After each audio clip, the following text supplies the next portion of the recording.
I looked and saw a beast coming up from the sea. This one had 10 horns and 7 heads, and a crown was on each of its 10 horns. On each of its heads were names that were an insult to God. The beast that I saw had the body of a leopard, the feet of a bear, and the mouth of a lion. The dragon handed over its own power and throne and great authority to this beast. One of its heads seemed to have been fatally wounded, but now it was well. Everyone on earth marveled at this beast, and they worshipped the dragon who had given its authority to the beast.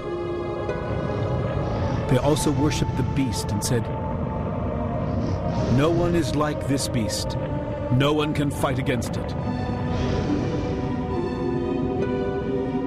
The beast was allowed to brag and claim to be God, and for 42 months it was allowed to rule. The beast cursed God, and it cursed the name of God. It even cursed the place where God lives, as well as everyone who lives in heaven with God. It was allowed to fight against God's people and defeat them. It was also given authority over the people of every tribe, nation, language, and race. The beast was worshipped by everyone whose name wasn't written before the time of creation in the book of the Lamb who was killed. If you have ears, then listen. If you are doomed to be captured, you will be captured. If you are doomed to be killed by a sword, you will be killed by a sword. This means that God's people must learn to endure and be faithful.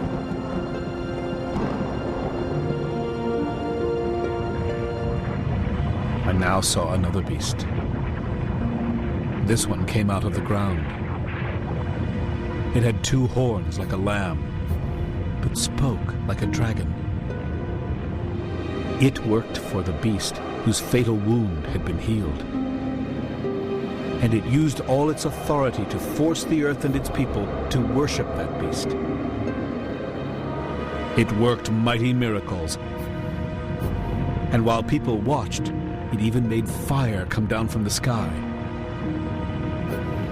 This second beast fooled people on earth by working miracles for the first one. Then it talked them into making an idol in the form of a beast that did not die after being wounded by a sword. It was allowed to put breath into the idol so that it could speak. Everyone who refused to worship the idol of the beast was put to death. All people were forced to put a mark on their right hand or forehead. Whether they were powerful or weak, rich or poor, free people or slaves, they all had to have this mark, or else they could not buy or sell anything. This mark stood for the name of the beast and for the number of its name. You need wisdom to understand the number of the beast. But if you are smart enough, you can figure this out. Its number is 666, and it stands for a person.